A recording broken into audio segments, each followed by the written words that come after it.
Dulu ketika saya masih muda, pada saat mulai merintis karir, papa saya pernah berkata, carilah kegiatan yang bermanfaat. Manfaatkan supaya kamu tidak hanya menjalankan bisnis, tapi juga berdampak bagi banyak orang. Pada saat itu saya tahu bahwa melakukan bisnis dan berhenti sejenak itu susah banget. Tetapi salah satu cara untuk berhenti sejenak adalah mempunyai hobi ataupun juga bergabung terhadap suatu komunitas. Saya menemukan passion saya di JCI East Java. Yang paling seru dan menarik buat saya adalah ketika saya bisa bertumbuh bersama-sama dan menjadi seorang pemimpin, sekaligus juga berkontribusi positif bagi lingkungan. Nah, saya pernah mendengar tentang 5 fase kehidupan dengan 5 S. S yang pertama adalah survive, S yang kedua adalah secure, S yang ketiga sukses. S yang keempat adalah signifikan, dan yang terakhir adalah sustainable. Saya ingin hidup para leader yang ada di JCI Java ini mempunyai kesuksesan lebih dari itu. Saya ingin mereka mencapai signifikan dan sustainable, tidak hanya di fase di awal. Oleh karena itu, saya ingin mengajak teman-teman JCI untuk bisa berkontribusi, untuk menjadikan kontribusinya signifikan dan sustainable. Di akhir tahun 2020 ini, jumlah member JCI East Java mencapai 300 orang.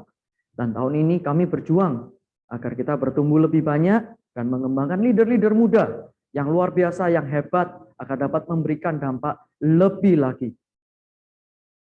Menariknya, di JCI Java, saya belajar tentang 5K. Apa itu 5K? Ketuhanan, kesehatan, keluarga, kerjaan, komunitas. Saya belajar untuk memanage waktu saya dengan baik dan menata prioritas saya. Pada saat berorganisasi di JCI, saya banyak belajar dari teman-teman yang lebih senior, terutama mereka yang juga involved dalam family business. Apa yang saya pelajari bisa langsung saya implement di perusahaan keluarga saya. Dari JCI, saya juga mendapat banyak peluang bisnis baru dan bisa berpartner dengan teman di JCI. JCI adalah tempat untukku belajar, berbagi, dan berkarya. Thank you for joining us. And yes, kalian bisa explore semua aktivitas yang ada di JCI Java. Find further information on our website, videos below, and through our members. You're always welcome. See you. Sejak bergabung dengan JCI di tahun 2017 itu, program pertama yang saya ikuti adalah Work for Autism. Itu adalah program yang memberikan saya impact yang sangat besar karena saya melihat, wah ternyata JCI itu luar biasa ya, kita bisa bergotong royong, memberikan impact untuk anak-anak berkebutuhan khusus yang hasilnya itu di luar ekspektasi. Tanpa JCI, mungkin hal itu tidak terjadi. Di tahun ini, JCI Sosial juga akan mengadakan acara-acara dan menggandeng banyak organisasi-organisasi non-profit seperti Little Heart Foundation, Habitat for Humanity, terus ada lagi Dharma Wanita yang selalu menjadi partner kita ya untuk semua acara-acara Work for Autism. Semoga dengan program-program yang ada di JCI Sosial ini, JC dapat memberikan kontribusi dan juga memberikan impact yang lebih besar kepada masyarakat, terutama di Jawa Timur. 안녕하세요. JCI Java BP 인터내셔널 차경준이라고 합니다.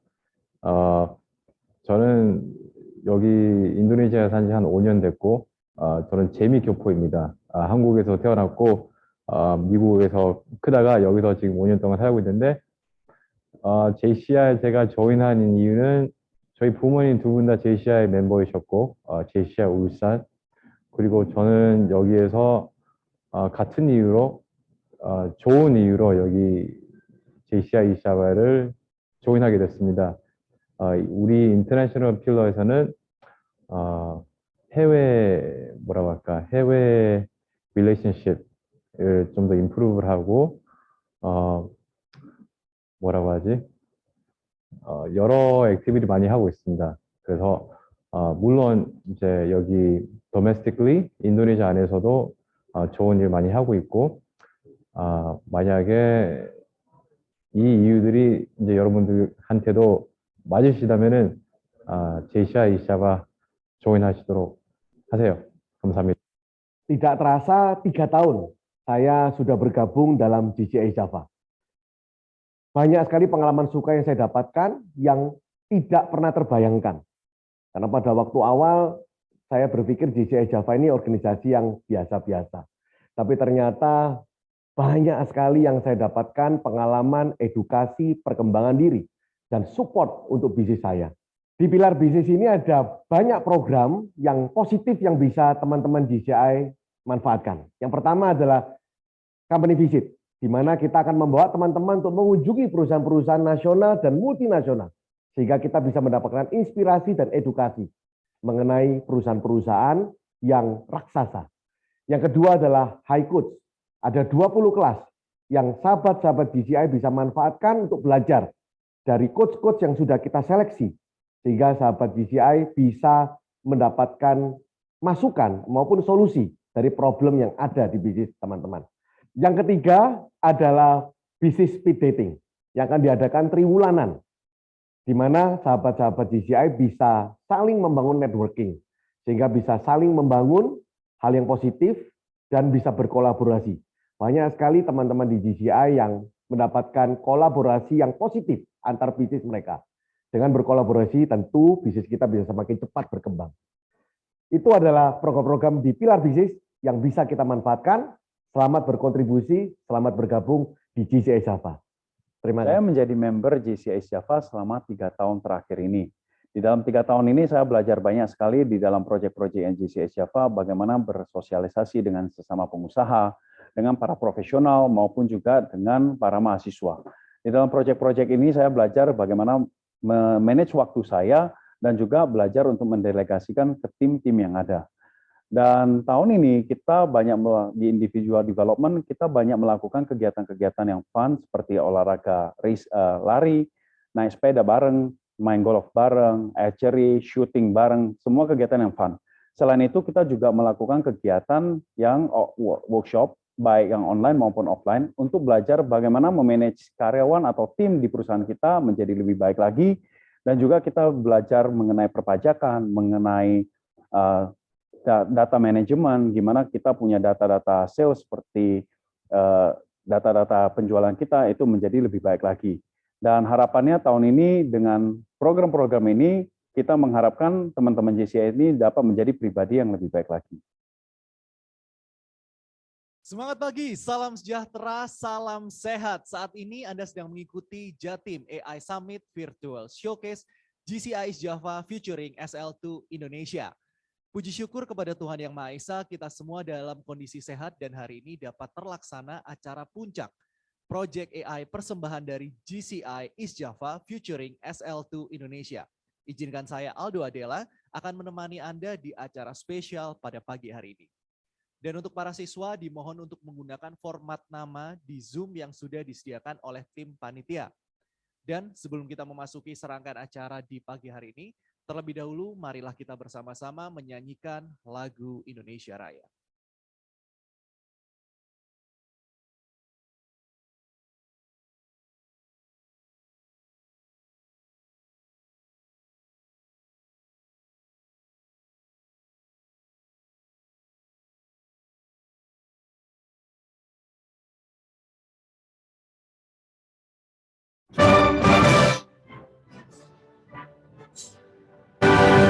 Indonesia tanah air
Terima kasih atas partisipasinya untuk seluruh undangan online maupun offline. Saya persilahkan bisa kembali duduk untuk seluruh undangan offline. Dan selanjutnya juga telah bergabung bersama kami di pagi hari ini. Saya ingin menyapa seluruh tamu kehormatan kami. Yang pertama kami ucapkan selamat pagi serta selamat bergabung. Yang terhormat Bapak Wali Kota Surabaya, Bapak Insinyur Armuji. Kami juga ingin mengucapkan selamat pagi dan selamat bergabung perwakilan dari SL2, Bapak Antoni. Selamat pagi Pak Antoni. Dan juga selamat pagi serta selamat bergabung Bapak Andri Tejo selaku Lokal Presiden GCI East Java. Selamat pagi Pak. Dan juga selamat pagi dan selamat bergabung juga Bapak Michael Sanjaya sebagai National Immediate Past President GCI Indonesia. Lalu selamat pagi serta selamat bergabung juga di studio Bapak Heri Darmawan selaku Project Director Jatim AI Summit. Selamat pagi Pak. Dan juga selamat pagi serta selamat bergabung Bapak Dr. Andes Suharyono MM dari Dinas Pendidikan Provinsi Jatim wilayah Surabaya. Selamat pagi Bapak saya ucapkan. Lalu selamat pagi serta selamat bergabung juga kepada Ibu Dr. Diana Purwitasari, Eskom MSc selaku koordinator dari IAIS Chapter Jatim. Selamat pagi Ibu. Disampaikan juga selamat pagi dan selamat bergabung untuk keempat komentator yang sudah hadir via Zoom. Yang pertama, ada Bapak Kelvin Alendro dari Davinti Group, Ibu Lita dari Narasio Data, Bapak Agus Iwanto dari GCI East Java, Bapak Kelvin Surijan dari GCI East Java. Saya juga menyapa seluruh siswa dan guru pendamping yang sudah bergabung pada pagi hari ini. Atas nama Intel Prakarsa Muda dan GCI East Java, mengucapkan banyak terima kasih kepada Bapak Ibu serta saudara yang menyaksikan Jatim AI Summit Virtual Showcase 2021 dan pastikan Anda menyaksikan acara ini hingga akhir karena akan ada 5 proyek terpilih yang akan kami tampilkan di siang hari ini. Untuk mengawali acara kita pada pagi hari ini, dipersilahkan kepada Bapak Heri untuk memberikan laporan kegiatan acara, waktu dan tempat. Kami persilahkan.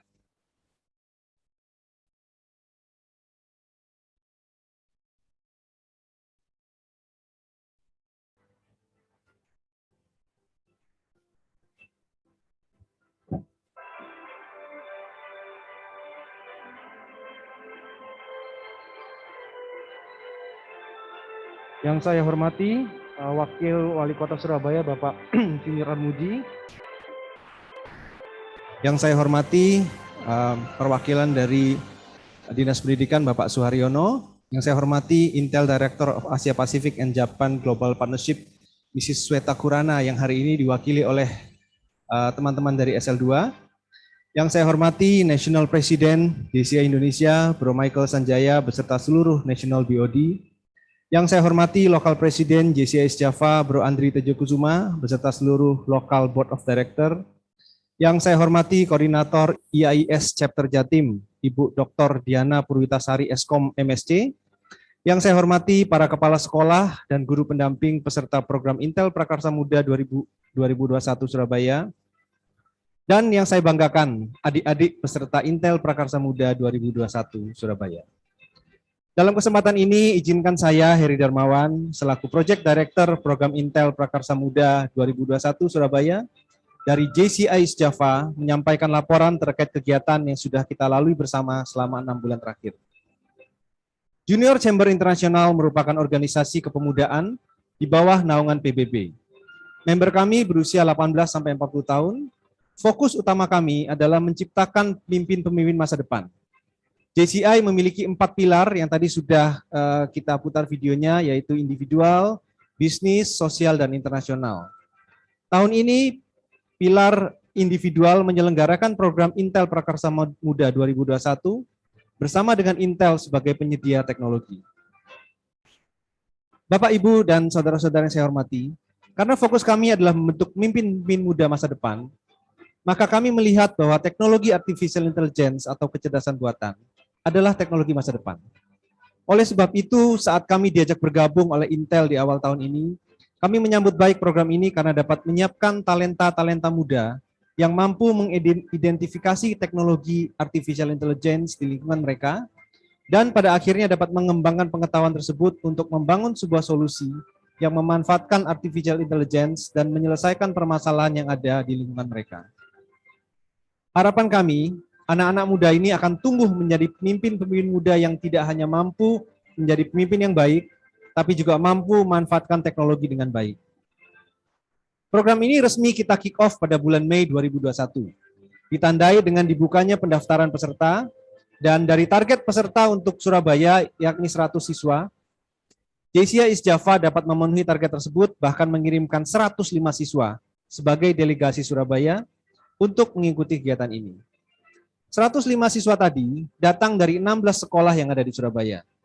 Proses pelatihan dimulai di bulan Juni sampai September dengan trainer-trainer yang disediakan oleh Intel dan IAIS, dan seluruh siswa telah menyelesaikan pelatihannya secara daring.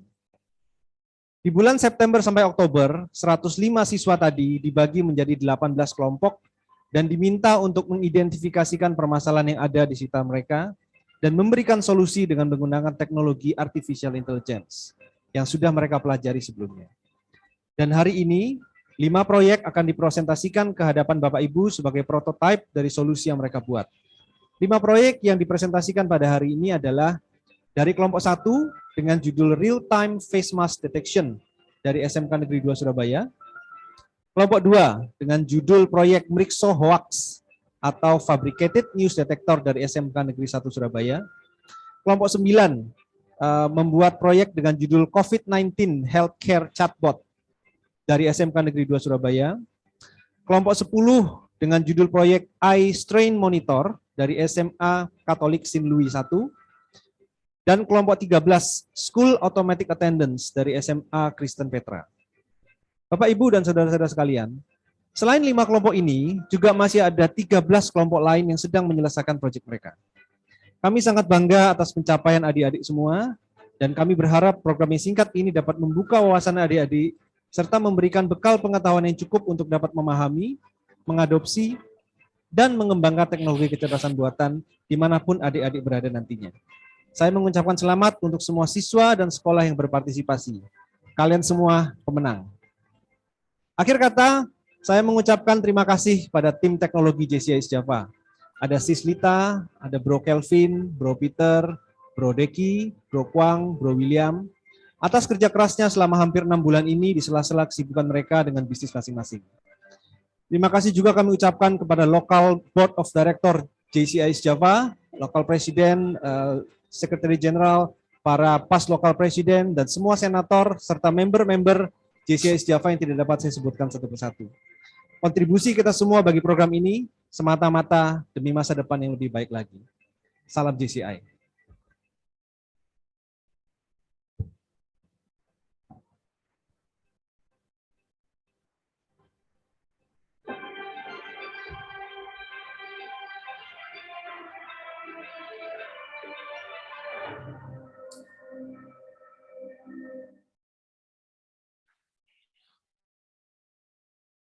Dan sebelum kita melanjutkan acara pada pagi hari ini, mari kita dengarkan sambutan dari Wakil Wali Kota Surabaya, Bapak Insinyur Armuji.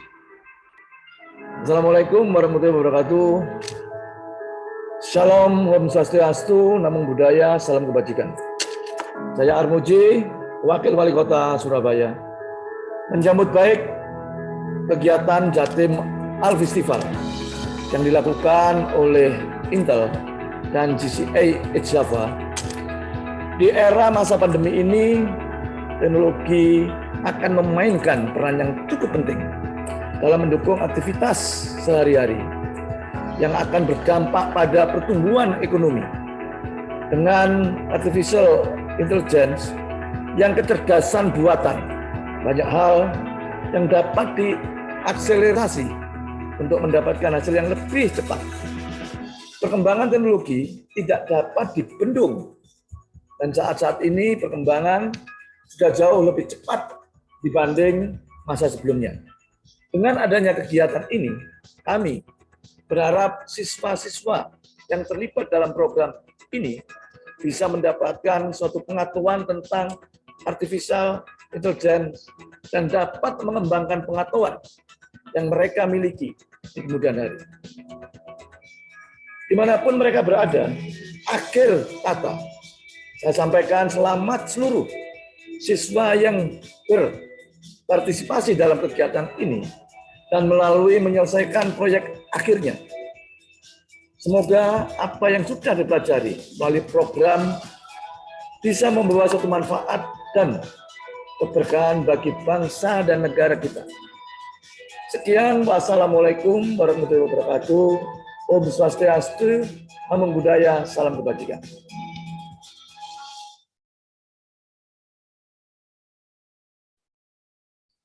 Selanjutnya dipersilahkan Bapak Antoni dari SL2 untuk memberikan sambutan.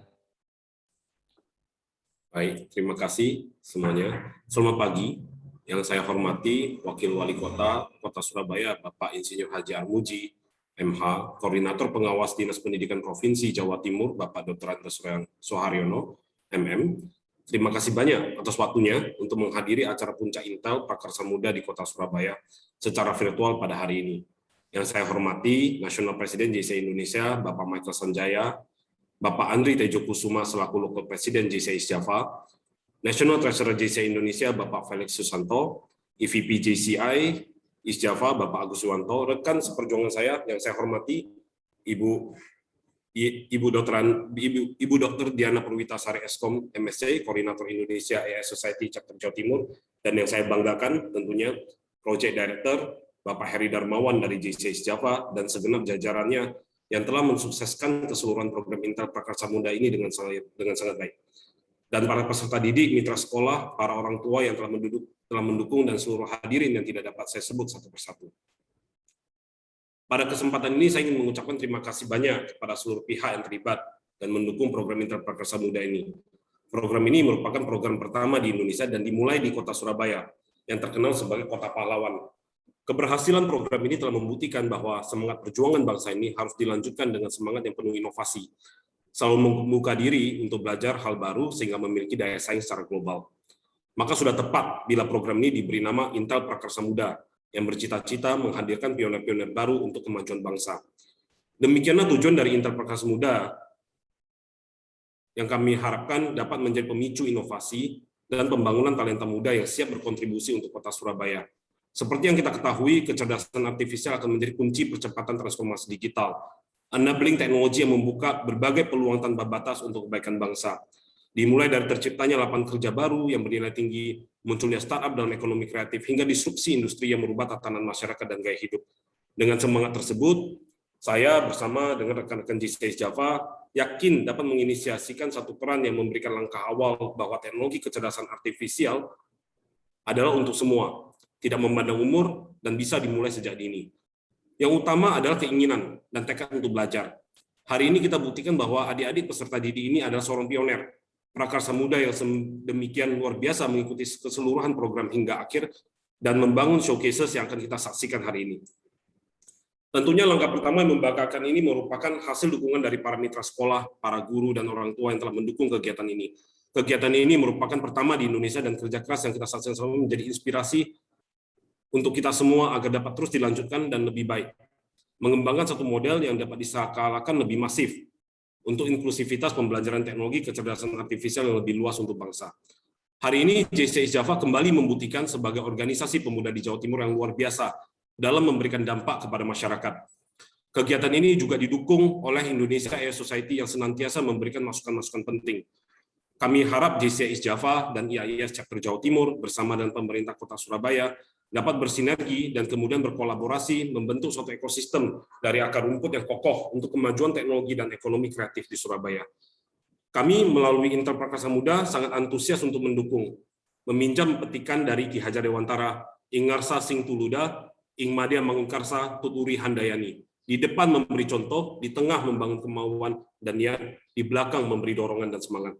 Petikan dari Bapak Pendidikan Bangsa ini tidak akan pernah lekang di telan masa, meskipun kita berbicara kecerdasan artifisial dan masa depan, namun perlu diingat, teknologi apapun yang kita pelajari harus selalu mengingat kearifan lokal, identitas bangsa diri kita. Dengan demikianlah kecerdasan artifisial akan menjadi manfaat bagi negeri ini.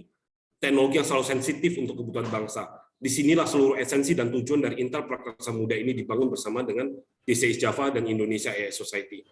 Saya mewakili seluruh tim yang terlibat memohon maaf atas segala kekurangan dan kesalahan selama ini. Dan kami bertekad untuk melanjutkan kegiatan ini secara berkesinambungan dan dengan lebih baik lagi. Mohon masukan dan saran. Sekali lagi, saya ucapkan terima kasih sebesar-besar kepada Bapak Wakil Wali Kota, Insinyur Haji Armuji MH, JCI Java, JCI Indonesia, dan Indonesia AI Society, mitra sekolah, para guru, dan orang tua yang telah mendukung. Saya ucapkan banyak terima kasih. Salam dan semangat. Thank you. Terima kasih atas sambutan dari Bapak Antoni dari SL2 yang telah memberikan sambutannya di pagi hari ini. Dan selanjutnya kami persilahkan kepada Bapak Andri Tejo dari JCI East Java untuk memberikan sambutan. Oke, terima kasih atas waktunya. Assalamualaikum warahmatullahi wabarakatuh. Shalom, selamat pagi. Om Swastiastu, Namo Buddhaya, salam kebajikan. Yang saya hormatin, Wakil Wali Kota Surabaya Bapak Insinyur Armuji. Yang saya hormati, Koordinator Pengawas Dinas Kependidikan Provinsi Jatim, Wilayah Surabaya, Bapak Suharyono. Yang saya hormati, Intel Director of Asia Pacific and Japan Global Partnership, Mrs. Sweta Kurana yang hari ini diwakilkan oleh teman-teman dari SL2. Terima kasih, NVP Anthony Simon. Yang saya hormati, National Immediate Past President JCI Indonesia, Bro Michael Sanjaya, National Treasurer JCI Indonesia, Bro Felix Susanto, dan seluruh NBOD JCI Indonesia. Yang saya hormati, Bro PD Heri Darmawan selaku PD Program JCI Java bersama Intel Prakarsa Muda 2021 Surabaya. Yang saya hormati, Koordinator IAIS Chapter Jatim, Ibu Dr. Diana Purwitasari, Eskom MSC. Yang saya hormati para kepala sekolah dan guru pendamping peserta program Intel Prakarsa Muda 2021 Surabaya, dan yang saya banggakan adik-adik peserta Intel Prakarsa Muda 2021 Surabaya dan seluruh hadirin dan member JCI East Java. Pertama-tama saya ingin mengucapkan selamat atas pelaksanaan virtual showcase Jatim AI Summit Festival. Perkenalkan, Junior Chamber Internasional adalah organisasi global yang ada di 124 negara yang berafiliasi dengan UN. Seperti yang sudah di-mention oleh PD kita, Heri Darmawan, JCI mempunyai fokus utama yaitu developing leaders for the changing world. Karena salah satu fokus JCI East Java sejalan dengan misi besar bangsa Indonesia yaitu membangun SDM Indonesia maju, maka kami terpanggil untuk terus berdampak dalam menyiapkan generasi muda yang merupakan adalah generasi penerus bangsa agar lahir pemimpin-pemimpin muda masa depan, dan kami melihat bahwa teknologi artificial intelligence atau kecerdasan buatan adalah teknologi masa depan dan membantu percepatan negeri ini mencapai SDM Indonesia maju. Harapan kami melalui program event ini agar dapat mengembangkan pengetahuan tersebut untuk membangun solusi yang signifikan dan sustainable dengan memanfaatkan kecerdasan buatan guna menjawab permasalahan yang ada di lingkungan dan mempermudah kehidupan. Kami sangat bangga atas pencapaian adik-adik semua, dan kami berharap program yang singkat ini dapat membuka wawasan adik-adik serta memberikan bekal pengetahuan yang cukup untuk dapat memahami, mengadopsi, mengembangkan teknologi kecerdasan buatan dimanapun adik-adik berada nantinya. Saya mengucapkan selamat sekali lagi untuk seluruh siswa dan sekolah yang telah berpartisipasi. Kalian semua adalah pemenang. Saya setuju dengan PD Heri Darmawan. Akhir kata, saya ingin mengucapkan terima kasih kepada Intel SL2 yang telah mempercayakan untuk berkolaborasi dengan JCI Java, membawa program ini ke Surabaya, khususnya, dan Jawa Timur pada umumnya. Semoga kedepannya program berbasis teknologi seperti ini akan semakin terus dikembangkan untuk mempersiapkan anak-anak kita menghadapi perkembangan teknologi. Izinkan saya juga mengapresiasi setinggi-tingginya kepada seluruh tim teknologi JCI Java yang dipimpin oleh PD Heri Darmawan. Ada Sis Lita Hendranata, Bro Kelvin Alendro, Bro Peter Ang, Bro Deki, Bro Kuang Adi, Bro William Gosal, IVP Agus Iwanto, VP Jonathan Handoko, atas seluruh kerja kerasnya hampir 6 bulan ini di tengah-tengah kesibukan mereka masing-masing di bisnis mereka masing-masing. Terima kasih juga kami ucapkan pada seluruh local board of director of GCIS Java, serta semua past presiden, senator, member GCIS Java yang tidak dapat saya sebutkan satu persatu. Kontribusi kita semua bagi program ini semata-mata demi masa depan yang lebih signifikan dan sustainable. Wassalamualaikum warahmatullahi wabarakatuh. Shalom, Om Santi Santi Santi Om, Namo Buddhaya, salam sejahtera, salam kebajikan, salam GCI, dan salam sehat selalu. Terima kasih. Terima kasih kepada Bapak Andri Tejo yang sudah menyampaikan sambutannya pada pagi hari ini. Dan selanjutnya kami ingin mengundang Bapak Michael Sanjaya selaku NIPP GCI Indonesia untuk bisa memberikan sambutannya.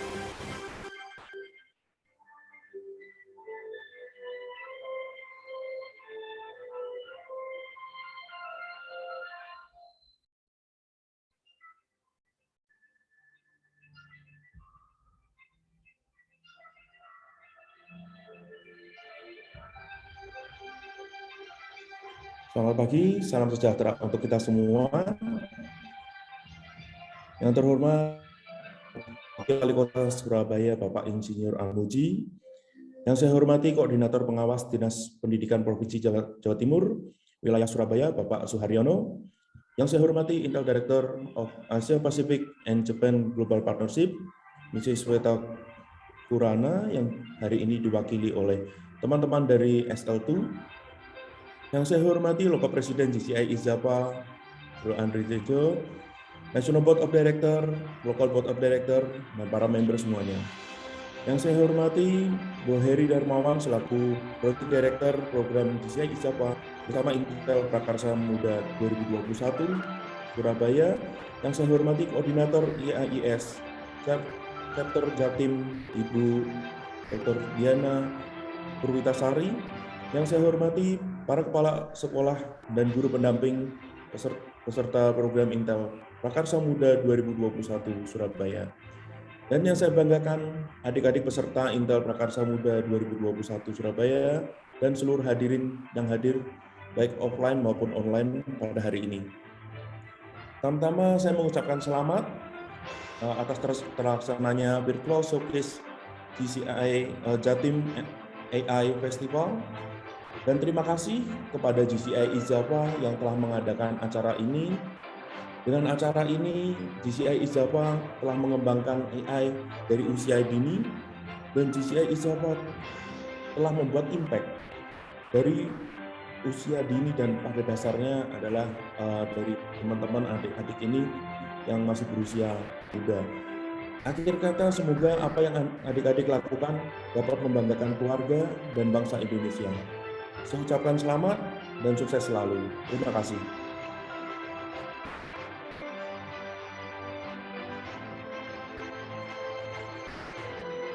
Terima kasih Bapak Michael atas sambutannya di pagi hari ini. Dan selanjutnya kepada Ibu Dr. Diana Purwitasari Eskom MSc dari IAIS Jatim dipersilahkan untuk memberikan sambutan. Selamat pagi, Assalamualaikum warahmatullahi wabarakatuh, Bapak sekalian. Semoga internet saya cukup lancar ya. Ini kok sepertinya agak terputus-putus begitu. Terima kasih atas undangannya dari pihak GCI. Selamat pagi Bapak Wakil Wali Kota Pak Armuji. Selamat pagi para undangan GCI. Kemudian undangan dari Dinas Pendidikan, mungkin dari wakil dari sekolah, dan tentu saja dari teman-teman mahasiswa.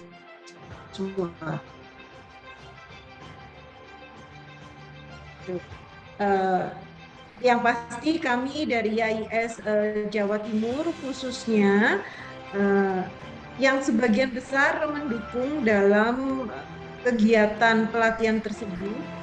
Terima kasih atas kerjasamanya dengan beberapa perguruan tinggi di Jawa Timur, dari Universitas Negeri Surabaya, dari Universitas Negeri Trunojoyo Madura, dari juga Universitas Kristen Petra, serta tentu saja dari Institut Teknologi 10 November. Karena trainer-trainer tersebut yaitu dari mahasiswa jadi mereka sudah bisa begitu sebagai generasi muda kita bisa melakukan sharing bagaimana sih pemanfaatan AI kepada adik-adik teman-teman dari siswa SMA serta SMK. Semoga sharing dalam waktu mungkin kemarin antara 2 sampai 3 bulan yang nantinya akan menjadi showcase hari ini itu menjadi daya tarik tersendiri bagi teman-teman SMA SMK, dan untuk selanjutnya mungkin mereka akan tertarik begitu ya untuk bagaimana memanfaatkan AI, entah mereka nanti untuk melanjutkan kuliah atau mungkin langsung mengerjakan bisnis, tetapi memang penggunaan AI itu sudah apalagi di dunia saat ini itu sangat dibutuhkan sekali. Kira-kira begitu saja panitia JCI. Semoga sukses, semoga showcase hari ini itu bisa memberikan inspirasi untuk teman-teman semuanya. Terima kasih, selamat pagi, Assalamualaikum warahmatullahi wabarakatuh. Waalaikumsalam warahmatullahi wabarakatuh. Terima kasih kepada Ibu Diana yang sudah memberikan sambutannya di pagi hari ini. Dan yang terakhir kepada Bapak Dr. Andes Suharyono MM dari Dinas Pendidikan, dipersilahkan untuk memberikan sambutan.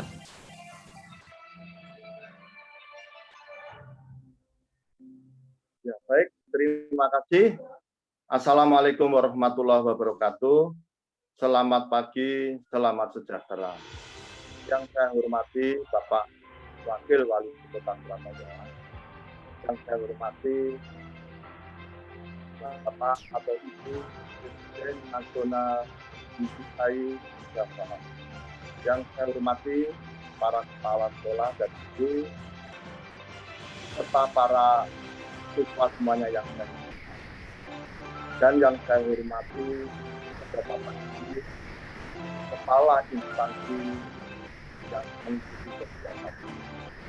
Alhamdulillah, sebelumnya mari kita manjatkan rasa syukur kepada Allah Subhanahu wa Ta'ala yang senantiasa pada pagi hari ini Bapak Ibu kita semua sehat walafiat sehingga ada kegiatan yang sangat menyenangkan. Saya mewakili dari Bapak Kepala Dinas Kota Surabaya, karena beliau tidak hadir, ada kegiatan yang tidak bisa. Bapak Ibu yang saya hormati dan hadirin semuanya, kemajuan, perkembangan, kemakmuran, ketenangan, kesejahteraan suatu negara tergantung dari generasi mudanya bangsa. Oleh karena itu, generasi muda perlu dipersiapkan ke depan dengan baik. Baik masalah karakter dan ilmu pengetahuan. Untuk karakter, kita harapkan nanti para siswa menjadi orang yang sangat beriman. Kalau beriman, berarti yang bersangkutan akan paham tentang orang tuanya, akan menghormati orang tuanya, akan menghormati dengan sesama, ya, akan meninggalkan hal-hal yang tidak baik, termasuk korupsi. Untuk karakter juga menjadi orang-orang yang sangat peduli dengan sesama. Karena banyak bangsa ini, masyarakat ini yang masih banyak memerlukan pertolongan. Untuk masalah ilmu pengetahuan tentang sains perlu dikembangkan yang cukup tinggi. Anak-anak dilatih untuk literasi, untuk banyak membaca, untuk membuat karya-karya tulis, untuk membuat impian-impian yang nantinya sangat bermanfaat dan berguna bagi bangsa dan negara. Perlu ditingkatkan vokasi, life skill, kecakapan hidup, biar kelak anak-anak bisa menciptakan lapangan kerja. Jangan kalah dengan negara-negara tetangga, yang contohnya Singapura seperti negara, karena di Indonesia ini akan kaya hasil kekayaan alam, ya, baik dari laut, kekayaan hutan, kekayaan tambang yang sangat penting. Kelak jangan sampai pengelolaan hasil kekayaan adalah dikelola oleh bangsa lain. Tapi paling kita harus anak-anak generasi muda yang akan mengelola. Apalagi pada saat ini di abad 21, 4.0, zamannya digital. Jangan sampai anak-anak kita tertinggal dalam kemajuan teknologi. Apabila nanti anak-anak tertinggal, bisa tergilas, bisa menjadi sampah yang tidak berguna. Tetapi kita yakin generasi muda Indonesia akan bangkit, yang akan datang menguasai dunia. Oleh karena itu, melalui DCI, kita semuanya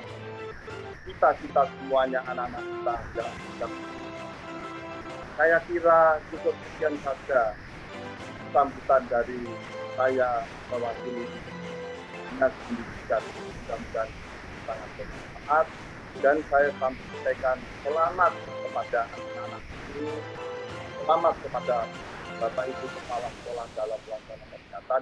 Capailah prestasi yang semaksimal. Terima kasih. Assalamualaikum warahmatullahi wabarakatuh. Waalaikumsalam, terima kasih Bapak atas sambutannya di siang hari ini. Dan selanjutnya teman-teman, sebelum kita masuk ke sesi showcase, jangan lupa persiapkan buku catatan kalian dan juga alat tulis pastinya, karena nanti di siang hari ini kalian boleh tanya jawab melalui kolom chatting di ruangan Zoom pada siang hari ini. Dan langsung saja kita akan menyaksikan inilah kelompok yang akan tampil di siang hari ini.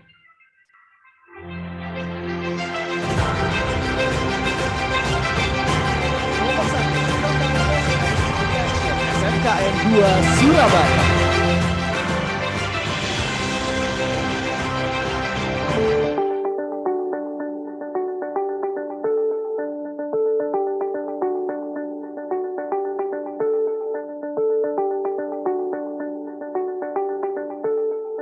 Hello everyone, let me introduce myself. My name is Afif Saukil Arifin. You can call me Afif. I'm from Group 1 of Intel Prakarsa Muda, and I'm from SMK Negeri 2 Surabaya. Our project called Real-Time Face Mask Detection.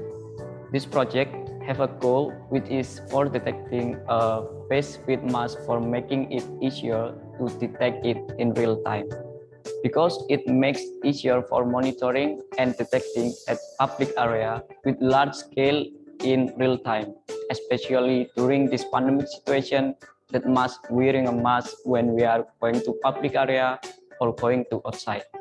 This project uses Python libraries named OpenCV and Keras. To make this project, we have divided it into 3 parts. First, data preprocessing. Second, creating CNN or convolutional neural network. And third, our finishing stage is mask detection. First, data preprocessing. Data preprocessing is data processing technique which start from raw data and can be used for further processing, which removes the outlier data to make it more clean data, so the model that we train can be better performance.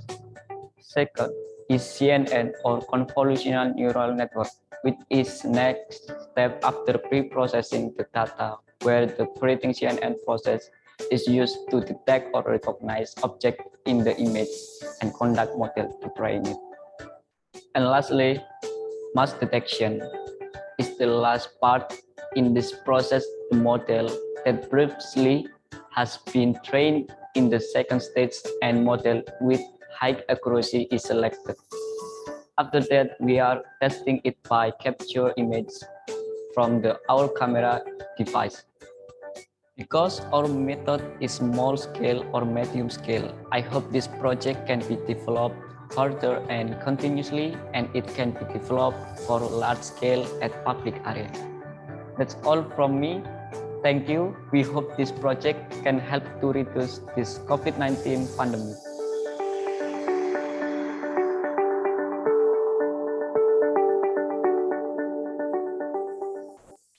Wow, proyek yang sangat luar biasa sekali sebagai proyek pembuka pada siang hari ini. Dan sudah bersama kami Afif ya, dari kelompok 1, perwakilan dari kelompok 1. Dan sekarang saya persilahkan untuk para komentator yang sudah bergabung di Zoom bisa langsung saja mulai bertanya.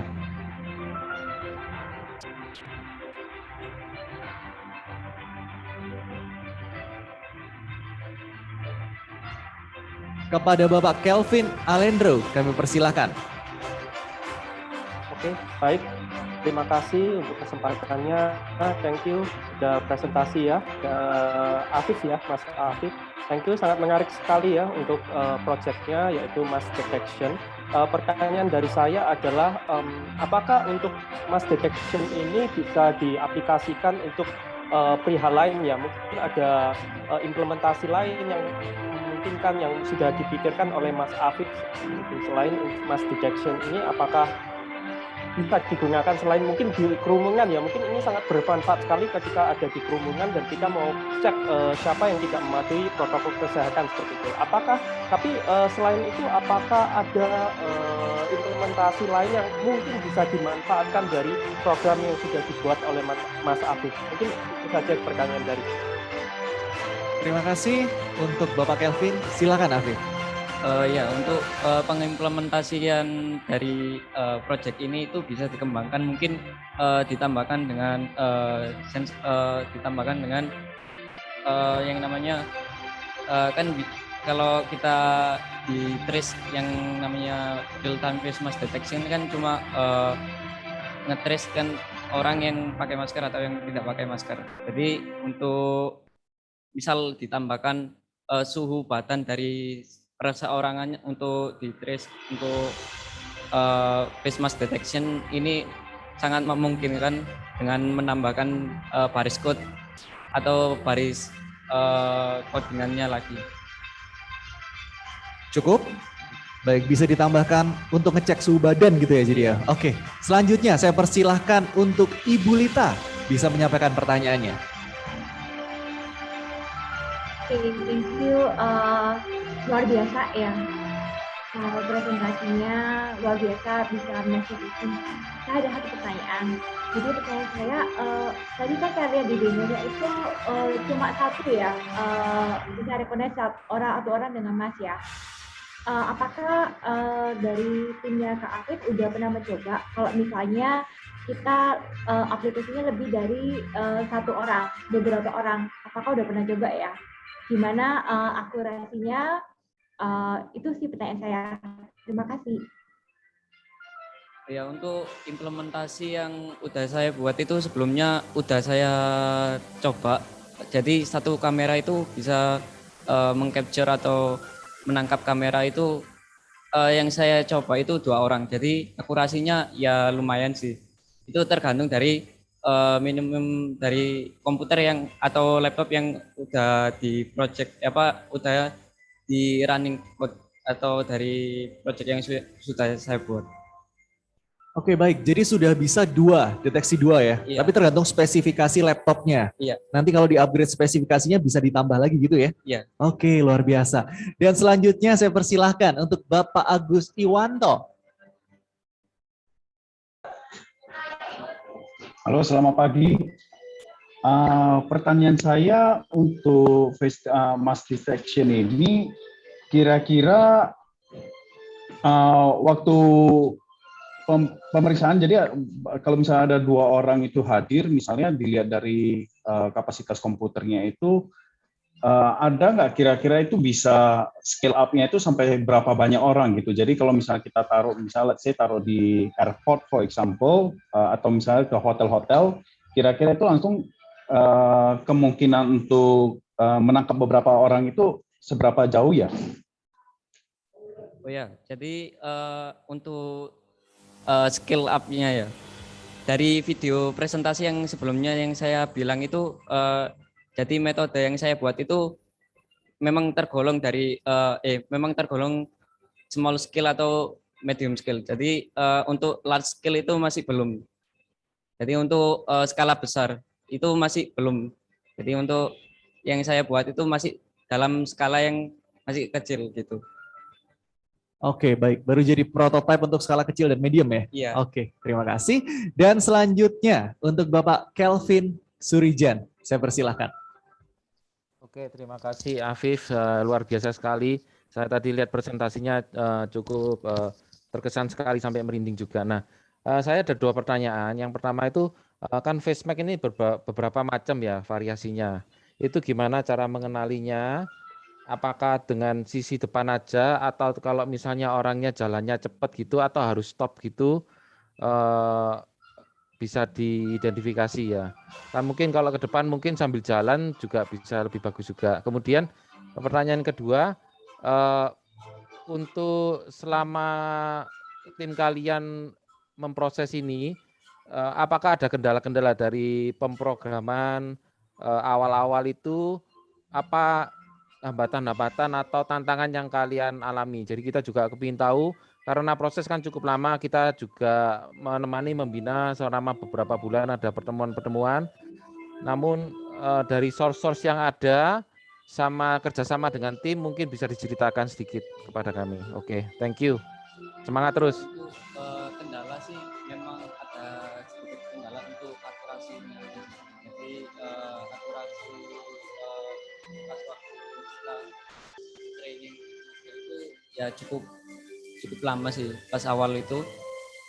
Dan setelah kita pilih dataset yang tepat itu saya rasa training modelnya sih udah cukup sih untuk training model yang project yang saya buat tersebut.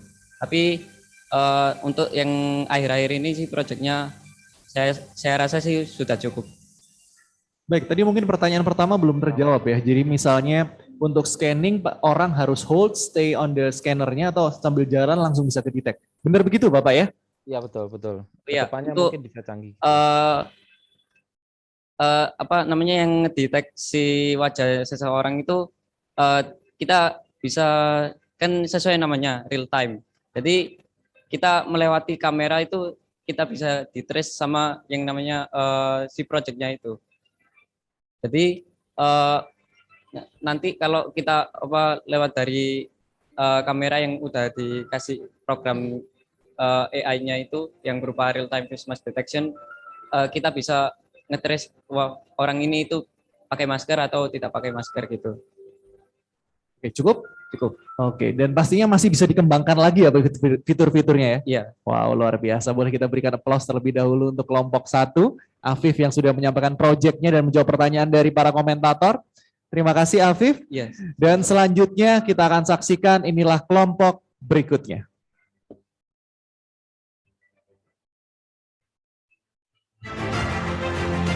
Kelompok 2, Mixohoax, SMKN 1 Surabaya.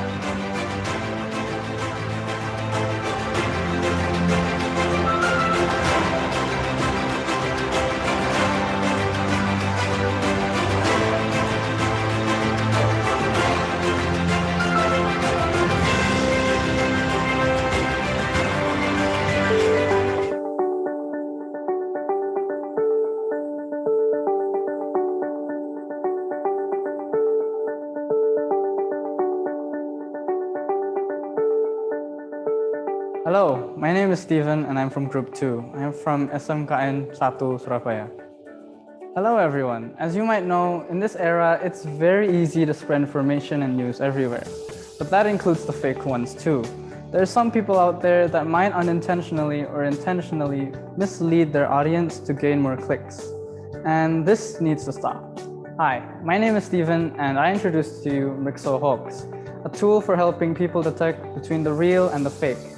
Now, you might think, hey Steven, since humans sometimes can't even differentiate between the two, don't you think computers also can't? Well, despite it seeming impossible, it actually is possible.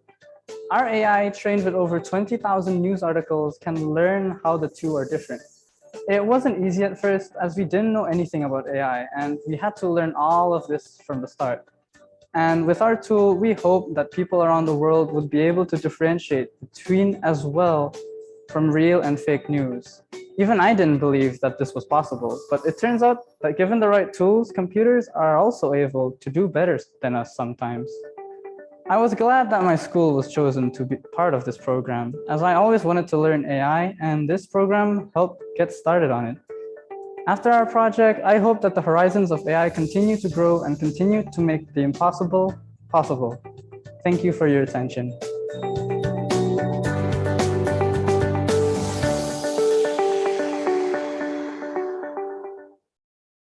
Dan inilah kelompok selanjutnya, kita sudah bersama Al-Ghazali. Oh bukan ya, Steven ya, dari kelompok 2 dengan proyeknya Mrixohoax. Kelihatannya agak grogi soalnya Steven ini, jadi harus nyantai aja. Steven nggak usah grogi ya. Sudah siap menjawab pertanyaan dari para komentator? Ya, siap. Kalau begitu langsung saja saya persilahkan kepada Bapak Kelvin Alendro. Thank you, Steven. Sangat menarik sekali ya untuk program yang sudah dibuat, Mrixohoax ya.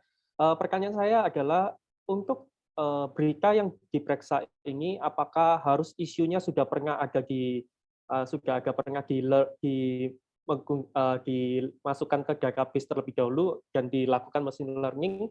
Artinya apakah ini cuma bisa mendeteksi varian news atau isu yang pernah dimasukkan di database, atau bisa news atau isu baru yang muncul, apakah bisa didetek bahwa itu hoax atau real seperti itu ya. Itu aja sih pertanyaan saya. Thank you. Oke, silakan. Ya, terima kasih untuk pertanyaannya. Ini kita menggunakan AI-nya itu bukan menggunakan database. Jadi di sini AI-nya dilatih untuk mengenali pattern ya. Apa ya? Pola ya. Pola-polanya dalam berita-berita itu mereka menggunakan kata-kata dan bahasa-bahasanya kan berbeda kalau asli atau palsu. Jadi ini komputernya dia mengenali pola-polanya itu, yang asli itu bagaimana, yang palsu itu bagaimana. Ya, mungkin diberikan sedikit contoh, bisa pola berita asli dan berita palsu itu seperti apa mungkin? Kalau itu komputernya yang AI-nya mengenali ya? Ya, kalau kita kan kalau mau mengenali itu kan sedikit susah ya. Oke, terima kasih. Selanjutnya saya persilakan kepada Ibu Lita. Oke. Terima kasih atas presentasinya, menarik sekali. Ya, Mrixohoax itu menurut saya aplikasi yang kita butuh ya, apalagi kalau saya sendiri sehari-hari itu lihat berita di WA, itu kan banyak yang hoax ya. Kalau ada tools itu bakal sangat berguna banget sih. Mungkin sedikit pertanyaan saya agak sedikit kelanjutan dari tadi pertanyaannya Pak Kelvin ya. Waktu dari timnya Kak Steven, waktu training modelnya itu secara logika tuh gimana sih? Gimana caranya AI itu mendeteksi pattern yang fake news gitu ya? Saya masih penasaran sih. Jadi tadi jawabannya itu saya masih kurang gitu dapat gimana caranya, logikanya gimana sih, pattern-nya itu seperti apa ya? Training model yang dipakai apa ya untuk sebagai reference dari AI untuk mendeteksi hoax? Itu pertanyaan saya. Terima kasih. Untuk yang ini, di sini AI-nya mungkin kalau dari pola-polanya mungkin AI-nya melihat kalau kata-kata ini lebih banyak digunakan dalam yang palsu atau yang asli. Mungkin ada gabungan atau compound gitu kan. Jadi ada setelah kata ini, ada kata ini. Itu sangat rumit dan terkadang nggak bisa dilihat secara mata telanjang ya. Harus banyak processing dan komputernya ini memikir, mencari kesamaan dari yang palsu dan yang asli yang kita buat untuk training. Ya, begitu. Oke, cukup ya. Nanti mungkin bisa dipertajam lagi nih Steven ya untuk jawabannya. Dan selanjutnya kalau gitu kita beralih langsung aja terlebih dahulu ke Bapak Agus Iwanto. Selamat pagi, Steven. Ini programnya sangat menarik sekali. Melanjuti beberapa pertanyaan dari panelis sebelumnya, saya melihat ini kan mungkin machine learning ya. Jadi mungkin yang saya pengen tahu dari tingkat akurasi itu, ini kan mungkin dari machine learning-nya itu mempelajari dari teks yang kita copy pastekan ke dalam sistem itu untuk dicek apakah berita ini hoax atau beneran. Nah, tingkat akurasi yang selama ini udah diuji coba ini kira-kira berapa persen ya? Beneran nggak data ini hoax atau nggak? Misalnya contoh beberapa minggu yang lalu sempat ada berita hoax, CEO Pfizer ketangkep fraud. Tapi setelah dicek, tapi kita akhirnya ngecek itu di Google adalah hoax. Nah, bagaimana di aplikasi yang dibuatkan sama Steven dan timnya ini untuk mengecek akurasinya ini seberapa tinggi itu gimana ya? Kayak algoritma di belakang background-nya itu seperti apa?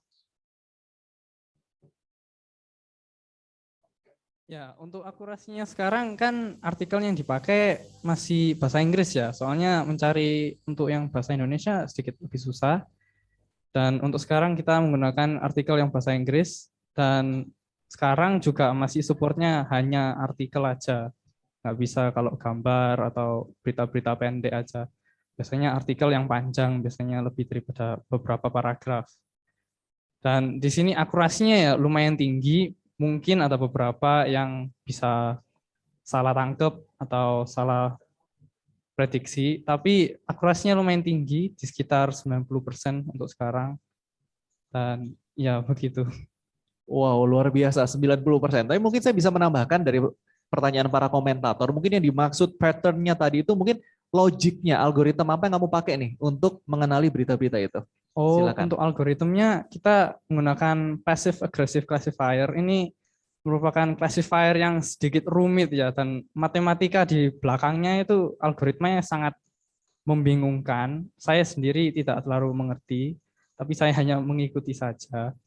Dan passive aggressive classifier ini contohnya itu mengklasifikasi beberapa, di sini contohnya kita teks, artikel, itu bisa diklasifikasi menjadi grup-grup yang berbeda. Di sini ya asli atau palsu.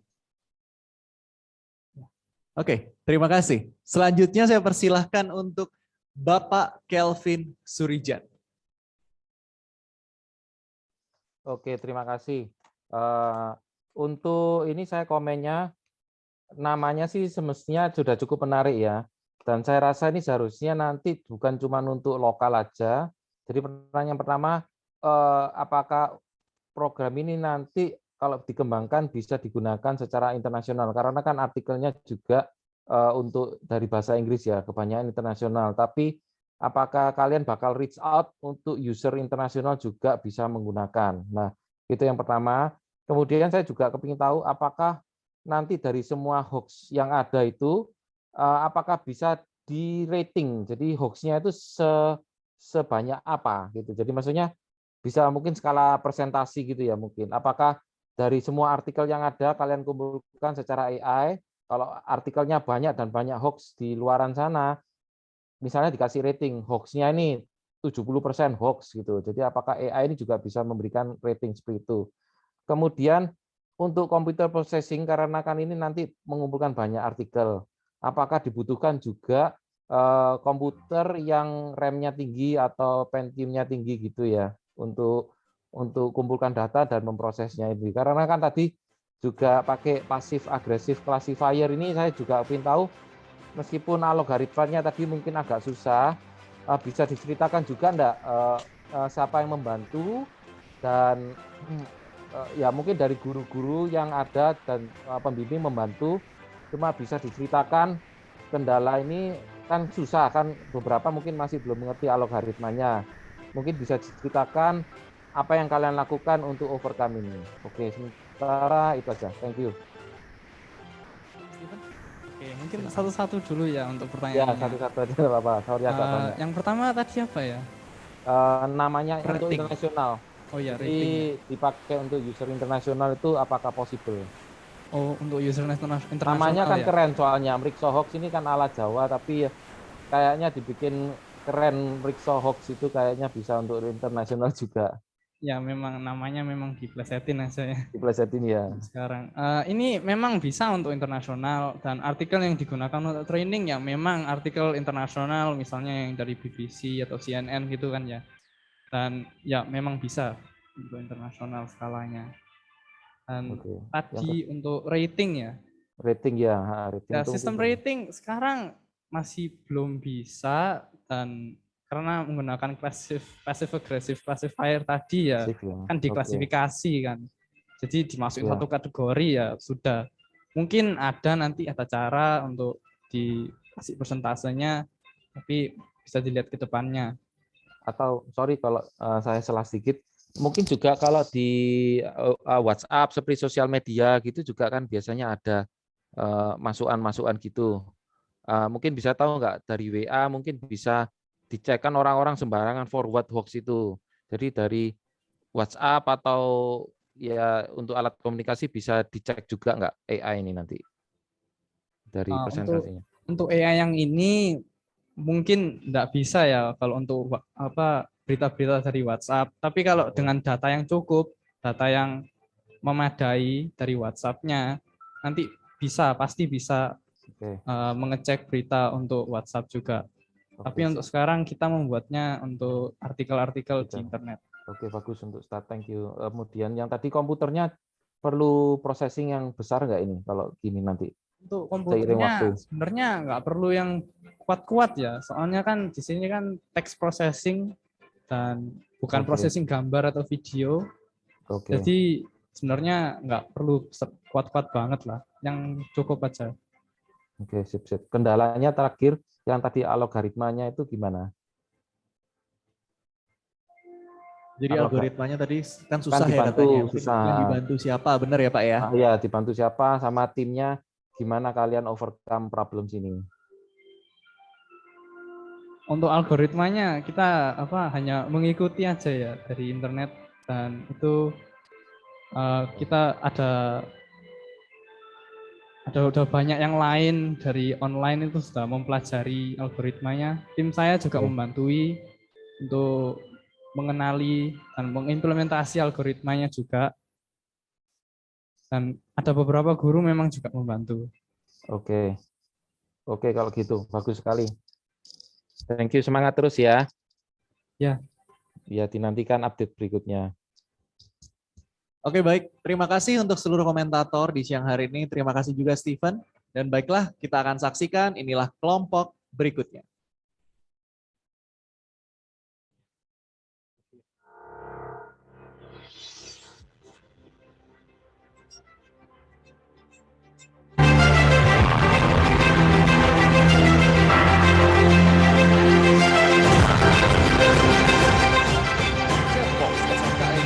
Surabaya.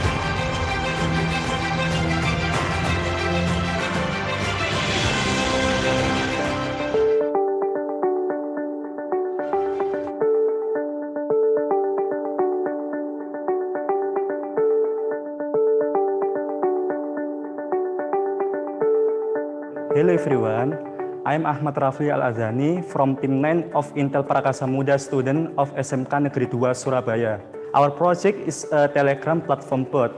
Our bot name bot track immunity and health COVID-19 virus. This bot can provide information about what is COVID-19, type of variant COVID, type of treatment, and government restriction. Not only that, this bot can also provide a list of hospitals for COVID-19 treatment, diagnosis COVID-19, and also show statistics on COVID-19 case in Indonesia. We made this bot to minimize the spread of the COVID-19 virus. We hope this bot can help the community and reducing the number of COVID-19 cases in Indonesia. For the COVID statistic, we use prediction method to predict the future case and then send the image start with the help of API. We have several challenges, one of which is overfitting caused by lack of data. This project made us think that AI cannot only help human activities, but can also prevent humans from COVID-19 disease.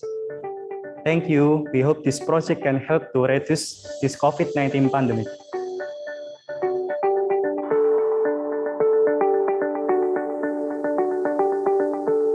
Dan sudah bersama kami Rafli, benar ya? Iya, benar. Dari kelompok 9 yang membuat project yang lagi hype banget, COVID-19 bot ya?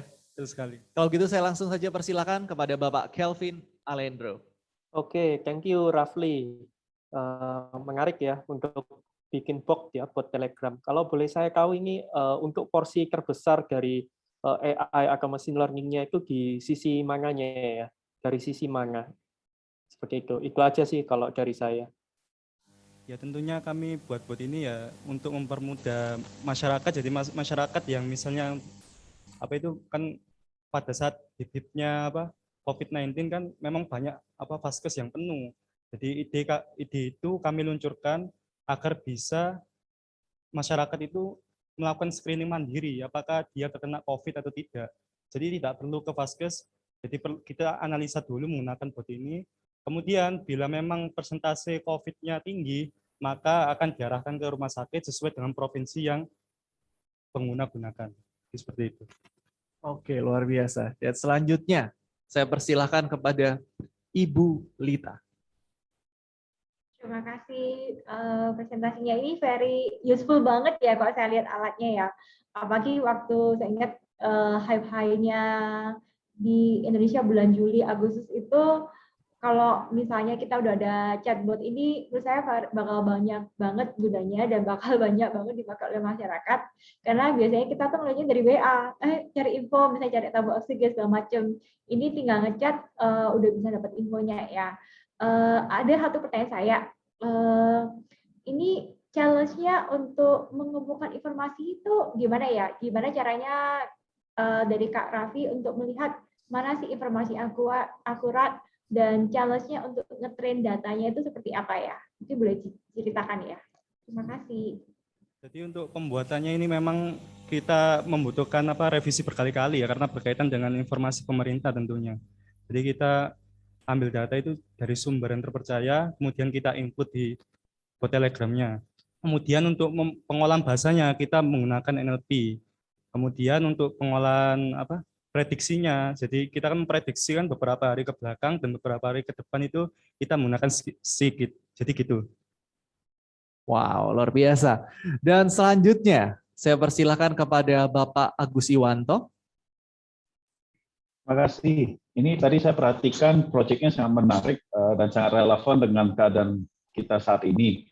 Pertanyaan saya ingin tanyakan tadi mengenai prediction. Itu prediction-nya itu lebih ke arah buat si user untuk seperti apa? Jadi apakah dia karena udah ada cenderung gejala COVID sehingga dia diprediksikan bisa harus isolasi mandiri atau seperti apa gitu? Kira-kira prediksi ini apa tujuannya dan kegunaannya? Kalau prediksinya ya kita ambil dari skala nasional ya Pak ya. Jadi tidak bisa kita secara misalnya kota Surabaya saja karena kan si pengguna ini tidak hanya di Surabaya tapi di Medan dan lain sebagainya. Kemudian untuk prediksinya kita memang prediksi itu dari botnya. Oke, jadi prediksi secara global ya. Ya menggunakan sastrawi tentunya untuk menggunakan. Baik. Dan selanjutnya komentator berikutnya saya persilakan kepada Bapak Kelvin Surijan. Oke, terima kasih. Saya cuma kembali mau make sure aja untuk selain dari botnya ini, kayak seperti yang sebelumnya kan juga pakai ada beberapa algoritma yang susah. Dari kalian sendiri, apakah juga ada kendala-kendala untuk coding-codingnya yang susah? Gimana kalian overcome itu? Dan gimana teamwork sesama tim ini teman-teman? Apakah ada yang cukup jago di bidang ini atau mungkin dari guru pembimbing di sekolah memberikan masukan? Jadi mungkin bisa diceritakan kepada kita. Sementara itu aja dulu. Thank you. Kalau untuk membuat bot ini memang kita kerjasama. Kemudian ada 3 teman kami memang yang sudah bekerja di pemrograman, jadi mereka bisa membantu untuk mengimplementasikan bot ini. Jadi kalau masalah kerumitan mungkin kendala kami hanya pada server. Jadi ketika ini kan botnya kan di publik, jadi kalau misalnya servernya mati maka tidak bisa. Jadi kita memang sementara ini memakai server yang gratis tentunya, yang open source. Kemudian bila kita ke depannya misalnya terpilih untuk mengimplementasikan, maka kita akan membuat bot ini semakin berkembang dan semakin cocok di masyarakat Indonesia. Oke, terima kasih. Oke, baik. Terima kasih untuk dari kelompok 9 dan langsung saja kita udah menyaksikan 3 peserta, 3 kelompok di siang hari ini. Kalau begitu langsung saja kita beralih ke kelompok berikutnya.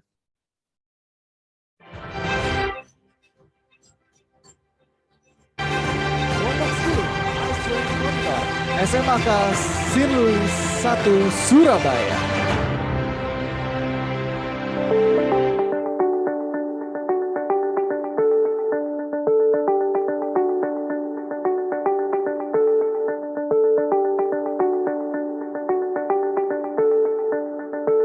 Hi, my name is Kenneth.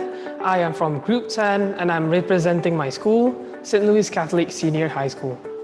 During the pandemic, most people work in front of digital screens, may it be document processing, gaming, editing, so on and so forth. There are a few problems with this though. One of them being the sheer duration at which they stare at the computer screen. Another one is the fact that they don't take much breaks. They also don't blink enough. These problems can lead to eye strain, also referred to as CVS, or computer vision syndrome. As the syndrome gets worse, people with CVS might experience dry and irritated eyes, blurred vision, eye fatigue, neck and back pain, headaches.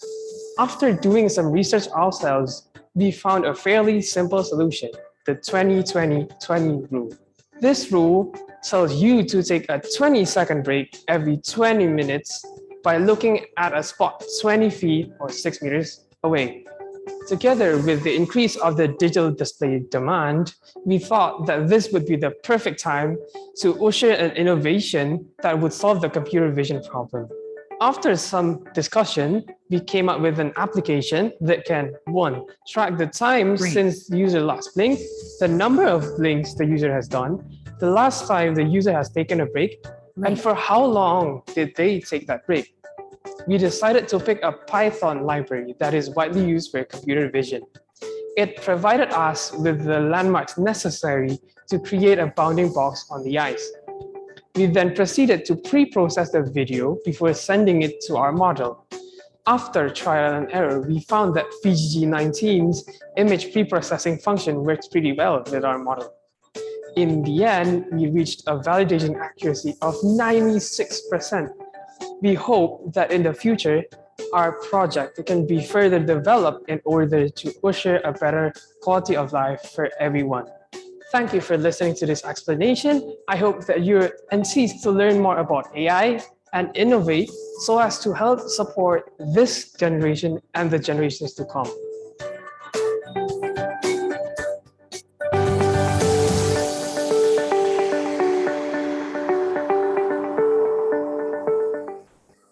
Dan sekarang kita sudah bersama Kenneth dari kelompok 10, betul ya? Dan langsung saja saya persilakan untuk Bapak Kelvin Alendro bisa memulai pertanyaan di siang hari ini. Oke, terima kasih. Menarik sekali, Kenneth, untuk programnya ya. Kalau boleh saya tahu nih, untuk program yang dibuat oleh Kenneth ini, apakah sudah berupa, artinya gini, artinya dia akan memonitor secara terus-terusan ketika kita buka laptop kita, kemudian kita run the program, seperti itu, dan ketika kita melakukan aktivitas, nanti programnya apakah akan langsung kasih notice kalau misalnya kita sudah saatnya istirahat nih matanya kita, seperti itu. Atau saat ini pengembangan baru berupa ini aja ya, ketika on demand ya, on demand saja, jadi tidak running in background. Thank you. Untuk sekarang karena programnya masih dalam bentuk prototype, jadi kita harus menyalakan programnya dulu, baru nanti dia akan selalu run di window tersebut. Jadi runningnya masih di aplikasi, belum di background. Oke, dan selanjutnya saya persilakan untuk Ibu Lita. Terima kasih, menarik banget ya. Menurut saya very berguna kalau ada yang terima secara otomatis ya. Kalau kita halnya kalau lihat komputer udah pasti kayak ya sukanya kebablasan ya. Pertanyaan saya itu terkait misalnya kan kadang kita lihat komputer kita nggak langsung eye level gini ya. Ini saya mungkin saya pandang masuk kamera di eye level ya. Itu keakurasinya misalnya saya agak posisinya agak sedikit berubah atau mungkin saya agak nunduk sedikit. Apakah itu aplikasinya itu langsung riset dari awal? Cara kerjanya aplikasinya gimana ya? Saya tolong mungkin jelaskan lebih detail ya. Terima kasih. Thank you, Kak Kenneth. Bisa dibilang bahwa cara kerjanya ini dari kamera, nanti dicek apabila kalau misalnya mereka sudah bisa melihat bola mata kita, nanti pasti akan bisa mendeteksi. Meskipun kayak posisi kita jauh atau posisi kita dekat, pasti selama kelihatan bola matanya pasti bisa mendeteksi. Oke, walaupun beda posisi bisa ya berarti Iya, ya? Asal kelihatan bola mata. Yes. Oke. Dan selanjutnya saya persilakan untuk Bapak Agus Iwanto. Thank you, Kenneth. Ini programnya sangat menarik. Saya mungkin ada 2 pertanyaan. Pertanyaan pertama, bagaimana program ini mendeteksi kalau misalnya user kayak saya nih, ada kacamatanya, itu kira-kira dapat mendeteksi juga atau enggak? Kemudian pertanyaan kedua, aplikasi ini baru berjalan ketika si user udah menyalakan aplikasinya ya, seperti itu ya. Nah, kalau misalnya seandainya dinyalakan, sudah mungkin udah memperhitungkan nggak misalnya masalah dengan privacy. Seandainya dia lupa nih, kalau misalnya dia masih memakai komputer, kemudian dia pergi, komputernya masih nyala, sedangkan dianya pergi dari mejanya, terus ngapa-ngapain. Nah, apakah itu terus merekam kondisi dari sekitar user itu atau bagaimana? Jadi untuk menjawab pertanyaan pertama, jawabannya sebenarnya sama seperti pertanyaan sebelumnya. Selama masih kelihatan bola matanya secara jelas, maka dia akan tetap bisa mendeteksi meskipun pakai kacamata. Kalau kacamata hitam nggak bisa ya? Kalau kacamata hitam ya, kalau misalnya kacamata hitamnya tidak bisa menunjukkan bola mata ya tetap nggak bisa pasti kalau terlalu gelap. Selanjutnya untuk masalah privacy, ya kita juga ada bagian di mana mendeteksi berapa lama usernya itu mengadakan break atau kayak lepas dari layar. Jadi nanti kalau misalnya pergi dari layar ya masih direkam aktivitasnya di kamera itu. Akan tetapi karena program kami rencananya akan di-run secara offline, harusnya tidak ada masalah dengan privacy. Oke, terima kasih. Dan selanjutnya saya persilakan untuk Bapak Kelvin Surija. Oke, thank you. Menyambung dari EVP Agus, memang kan mungkin kacamata masih bisa. Cuman kalau misalnya saya pertanyaan, kalau ada glare-nya gitu misalnya ya, dari refleksinya dari laptop kan kadang ketutup kan nggak kebaca bola matanya. Apakah itu nanti pengaruh sama kalkulasinya dari AI-nya ini? Kadang kan ketutup nggak kelihatan, berarti kan dia waktu on screen-nya kan nggak terlalu lama. Tapi kalau begitu dia pindah angle gitu kelihatan bola matanya lagi kan berarti kan kebaca, kedetek lagi. Itu yang pertama. Kemudian kan sementara ini di komputer ya. Apakah mungkin nanti AI ini dikembangkan misalnya dengan handphone pun juga bisa, sehingga kalau misalnya saya yang tadi kepikir kalau dipakai untuk orang yang nyetir, misalnya di tol, handphonenya ditaruh di dashboard gitu, pokoknya kelihatan bola matanya, jadi kelihatan dia kalau ngantuk sedikit, dia bisa ada alarmnya. Apakah possible dengan algoritma yang ada ini diimplementasikan dari komputer dan handphone gitu? Oke, sementara itu aja. Thank you. Kalau misalnya seperti tadi ada glare, jadi nanti matanya nggak kelihatan, program kami itu sebenarnya mendeteksi salah satu mata, karena normalnya orang kalau misalnya kedip ya, kalau kedip satu semuanya kedip. Iya. Jadi kalau misalnya hanya satu glare mungkin masih aman, tapi kalau keduanya glare pada waktu yang sama, bisa-bisa tidak terdeteksi. Oke, pengaruh ya. Salah satu masalah lainnya adalah kalau misalnya kita gerak terlalu cepat, contoh gini, nanti dianggap kita itu sudah kedip. Nah, itu masalahnya mungkin di arah bounding box-nya, karena supaya kayak kalau misalnya kita terlalu gerak dikit aja, kalau dianggap kedip ya tidak akurat. Selanjutnya untuk implementasi selanjutnya, untuk sekarang kita fokus kepada apa? Supaya bisa digunakan untuk orang yang memang sehari-harinya di depan komputer. Contohnya ada pelajar, kan sekarang banyak yang online soalnya. Terus pekerja kantor, bisa bahkan sampai streamer atau mungkin news anchor mungkin bisa bahkan. Tapi nantinya kalau misalnya kalau dibilang bisa atau tidak diimplementasikan ke HP, jelas bisa. Oke, tambahan sedikit. Untuk tingkat cahaya yang diperlukan untuk AI ini merekam berapa banyak? Mungkin nggak dalam ruangan yang gelap, hanya mengandalkan dari cahaya dari laptop itu cukup untuk mendetek gerakan mata. Karena kita belum sempat mengukur juga, jadi sejauh yang kita tahu selama ruangannya tidak terlalu gelap harusnya tidak masalah.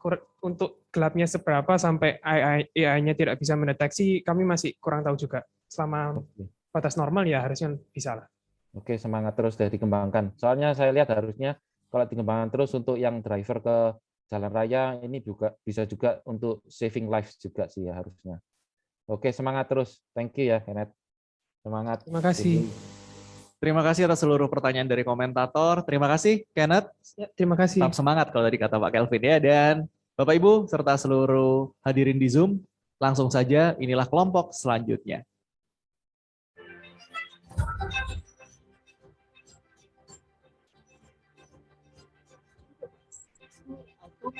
Attendance SMK Kristen Petra Surabaya.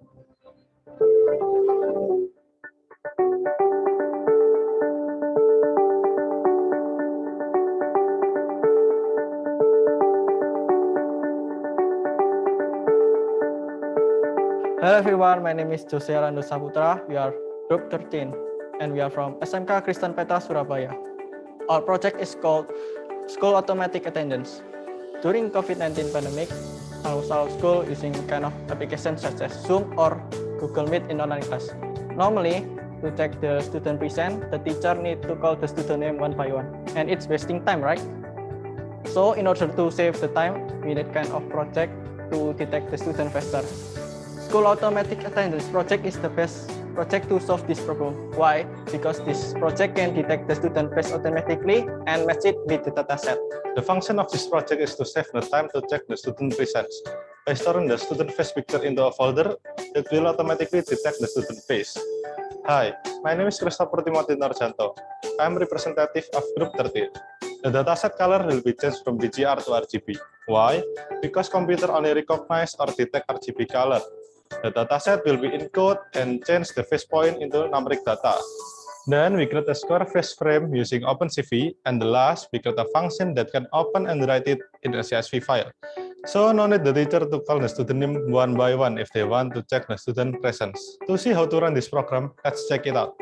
First, turn the student face picture into a folder. Second, we run the program. It will automatically detect the student face. Third, the student presence will be automatically recorded and saved in the CSV. So we hope this program will be improved and implemented in all of school to help the teacher to save their time to check the student presence. It's all from us. Thank you.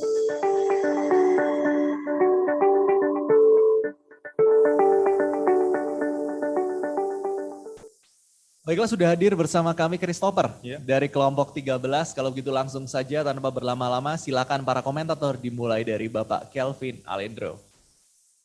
Baik, terima kasih Christopher ya. Saya mau tanya untuk program yang dibuat ini, kalau saya kaki lihat, yang saya tangkap itu adalah berarti ketika melakukan Google Meet ataupun Zoom meeting seperti itu ya, ketika kelas itu berarti setiap guru apakah perlu untuk screenshot per orang, screenshot foto per orang, jadi file terpisah ya per orang, atau sebenarnya itu bisa cuman screenshot sekali untuk banyak orang sekaligus dan nanti programmu itu bisa detect seperti itu untuk presentasinya. Mungkin itu aja pertanyaan dari saya. Thank you. Terima kasih untuk pertanyaannya. Dan untuk datasetnya sendiri kami harus memerlukan foto satu-satu dari murid tersebut. Jadi dari foto tersebut kita beri nama dan kita deteknya lewat situ. Jadi harus satu-satu. Nggak bisa satu foto isinya banyak orang. Dan selanjutnya saya persilahkan untuk Ibu Lita. Thank you Christopher, menarik sekali ya. Kok bisa otomatis, jadi gurunya nggak usah panggil satu-satu. Pertanyaan saya simpel sih. Jadi tadi kan waktu attendance itu apakah mereka hitung dari awal sampai akhirnya? Biasanya ada murid yang kalau udah attend depan kamera, setelah itu mereka ya nyalain aja terus orangnya pergi gitu loh. Itu cara kerjanya gimana ya? Berapa lama mereka count attendance-nya? Itu dari saya. Terima kasih. Ya, untuk berapa lamanya sih, kalau kita sih mengimplementasikannya cuma awal doang ya sebenarnya. Jadi ya kalau misalnya ada yang join Zoom terus meninggalkan sih aslinya tetap ke record ya sebenarnya. Ya itu sih mungkin cuma kurangannya untuk yang masalah online ini ya. Ya, itu saja. Oke, terima kasih. Dan selanjutnya saya persilahkan untuk Bapak Agus Iwanto. Terima kasih Christopher. Ini pertanyaan saya juga agak mirip-mirip dengan Bu Lita nih. Itu proses mendetek wajah student hadir dan tidaknya itu kira-kira butuh waktu berapa lama? Itu satu. Jadi kalau misalnya di dalam kelasnya itu misalnya ada 50, itu otomatis langsung ke record berapa banyak student yang hadir. Kemudian pertanyaan saya yang kedua adalah untuk memastikan student itu ada terus di dalam kelas itu bagaimana? Mungkin apakah dia setelah kayak seperti ini 5 detik pertama dia hadir, mukanya kameranya dinyalain, kemudian nanti dia terpasang fotonya dia sendiri di depan kamera, itu langsung ke detect dia masih di situ atau enggak, seperti itu. Ya, terima kasih atas pertanyaannya. Ya sebenarnya kami mungkin masih bisa dikembangkan ya. Ini kan kami fungsinya dari program ini tuh mendetek sekali aja. Jadi kalau sudah sekali ya langsung masuk ke CSV filenya tersebut. Dan untuk berapa orang yang bisa di kamera itu kami sudah coba mungkin sekitar 5 orang, ya tergantung dari kameranya tersebut. Karena kamera kami nge-lag mungkin hanya, jadi harus direkam dari atas terus digilir gini Pak. Ya udah begitu aja. Baik, terima kasih. Jadi pengembangannya masih bisa banyak lagi ya. Iya. Untuk sementara cuma untuk capture kehadiran doang. Iya. Oke. Dan selanjutnya saya persilakan untuk Bapak Kelvin Surijan. Ya, tadi pertanyaan saya juga concern juga ditanyakan dengan IVP Agus tentang yaitu kan kalau ada pakai gambar gitu ya. Nah, selanjutnya itu mungkin nggak untuk kalian record pertama itu apakah cuma frontal face saja? Atau kalau misalnya kalau kita daftar kayak OVO itu kan kita disuruh foto tampak samping, tampak kiri, tampak kanan, atas, bawah gitu ya. Nah, apakah itu juga nanti ke depannya juga diperlukan seperti itu? Kemudian kalau face detection mungkin kalau ini saya searah usul ya, mungkin seiring waktu enggak setiap hari cuma face detection, tapi ada kayak apa yang harus dilakukan, harus ketip sekali atau 2 kali atau open your mouth gitu, biasanya mungkin itu lebih nggak bisa ditipu ya. Jadi kan setiap hari diganti apa yang harus dilakukan oleh mereka yang absen gitu loh. Apakah ini ada kepikir juga, ini usulan juga sekalian pertanyaan. Oke, terima kasih. Ya, terima kasih atas pertanyaannya. Ya mungkin memang masih tahap implementasi ya. Cuman awalnya memang ini cuma buat absensi doang memang. Aslinya untuk di offline ini sebenarnya cukup bagus karena bisa mendetek secara langsung. Nah, karena ini pandemi, maka ini cuma bisa dari Zoom aja. Makanya cuma bisa menampilkan depan aja. Mungkin lain kali kita bisa implementasikan ke seluruh wajah kiri kanan itu ya. Iya. Terima kasih Pak. Apakah dengan suara juga bisa ditambahkan modul suara? Jadi misalnya kayak offline itu kan tanya dipanggil namanya Budi hadir gitu. Dengan nada suara itu mungkinkah juga bisa digabungkan juga?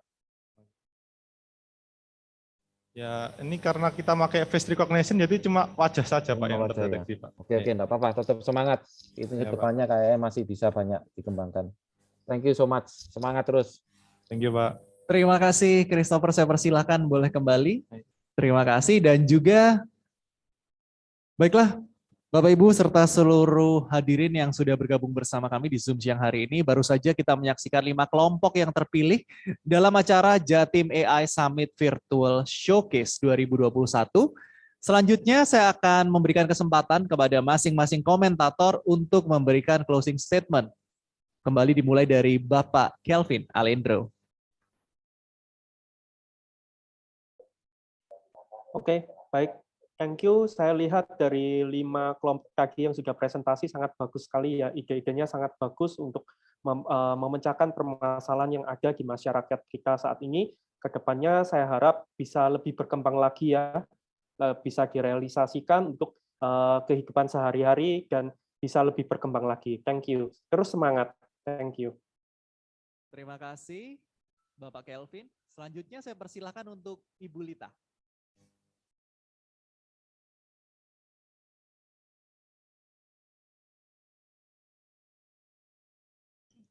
Ya, terima kasih ya adik-adik presentasinya. Saya keren banget kalian di SMA udah bisa menciptakan aplikasi AI yang very aplikatif ya.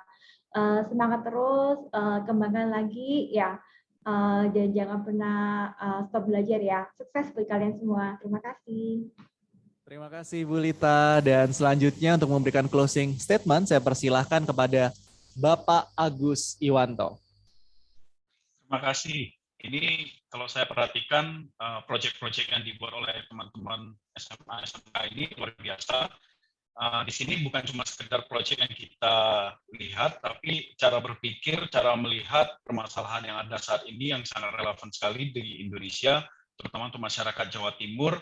Harapannya dari proses ini semua dapat dikembangin lagi dari proses critical thinking-nya, design thinking-nya, itu dapat berkembang lagi sehingga memberikan banyak manfaat, terutama menggunakan teknologi khususnya di dalam artificial intelligence ini. Tetap semangat, terus belajar, dan salam sehat selalu. Terima kasih. Terima kasih Bapak Agus Iwanto atas closing statement-nya, dan selanjutnya saya persilahkan kepada Bapak Kelvin Surijan. Oke. Terima kasih untuk adik-adik semuanya, keren semua. Waktu pertama kali yang dari presenter pertama, ada presentasi dan ada video dibikinkan oleh tim GCI kemarin ya, dengan JC Saldo dan tim, itu keren-keren sampai saya terus terang merinding juga.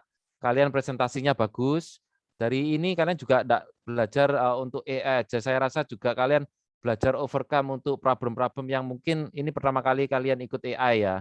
Meskipun beberapa dari SMK mungkin yang sering bergelut dengan database dan sebagainya, algoritma, tapi tetap kalian belajar untuk kerjasama. Dan saya rasa kita tujuan acara ini juga supaya menggelitik kalian semua, supaya untuk jiwa kompetisinya ada, dan semuanya kalian adalah pemenang. Terus terang, jangan dilihat dari acara ini aja, kan ini peserta banyak sekali, 150 orang, kalian menambah teman baru, dan terus terang, dari peserta ini beberapa ada yang private message ke saya. Ini kan kalian masih SMA, ada yang tanya, ini peserta boleh nggak diajak magang di kantor saya? Nah, ini kan membuka kesempatan kalian. Jadi proyek ini bukan hanya ini aja gitu ya. Dan yang paling penting saya mau pesan, kalian kan sudah diberkati Tuhan dengan intelijen yang bagus sekali.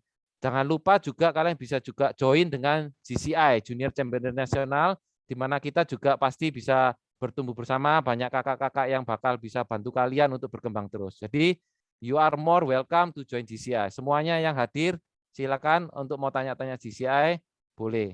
Terima kasih, kita tunggu kalian semua. Sukses ya semuanya.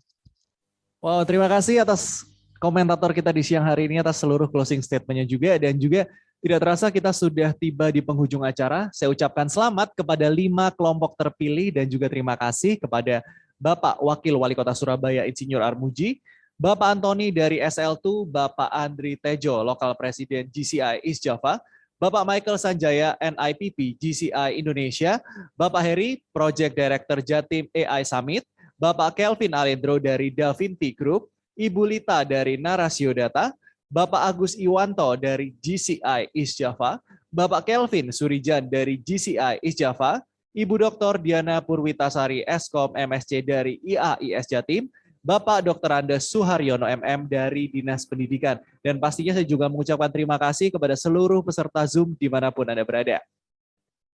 Dan selanjutnya kepada para media dimohon untuk tetap tinggal terlebih dahulu karena akan ada sesi tanya jawab dengan panitia-panitia dari Jatim AI Summit Virtual Showcase.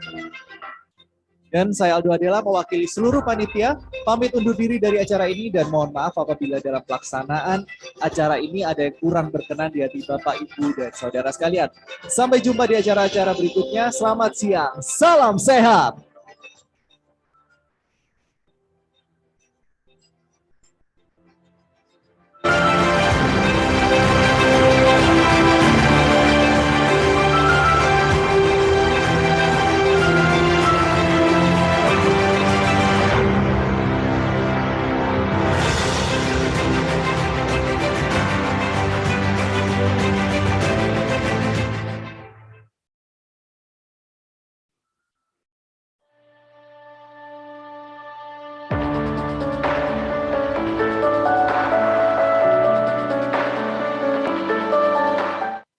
AI Summit yang merupakan virtual showcase yang menjadi kolaborasi antara Indonesia Sustainable Living Lab SL2 bersama dengan JCI East Java dan IAIS Jawa Timur.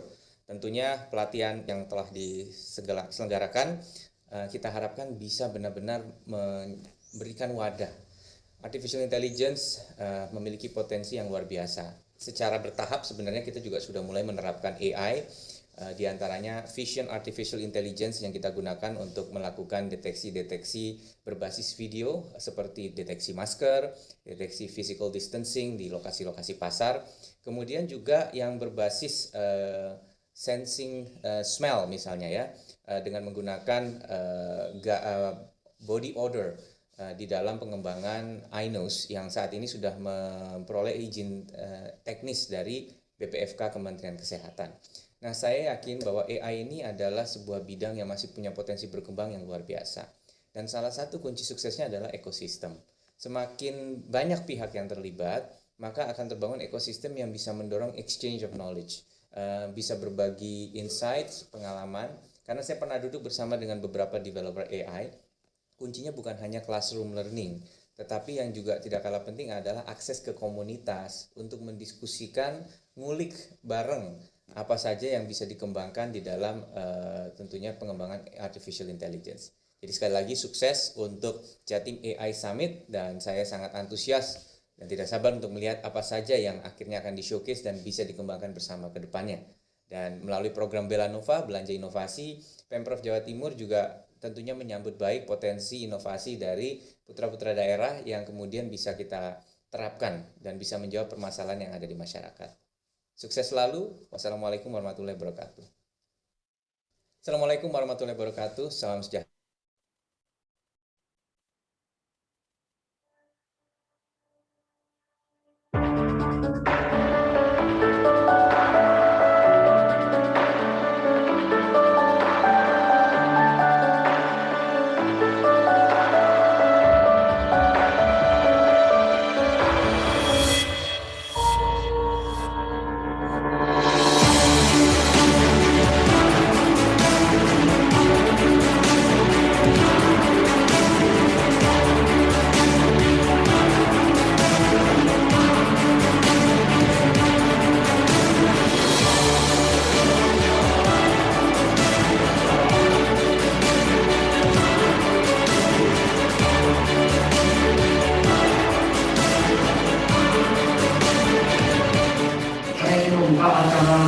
Lokal Convention 2021 ini karena ini adalah acara penting dari GCI Java, di mana kali ini kita akan memaparkan kinerja dari para LDUD, Executive Vice President yang sudah hadir,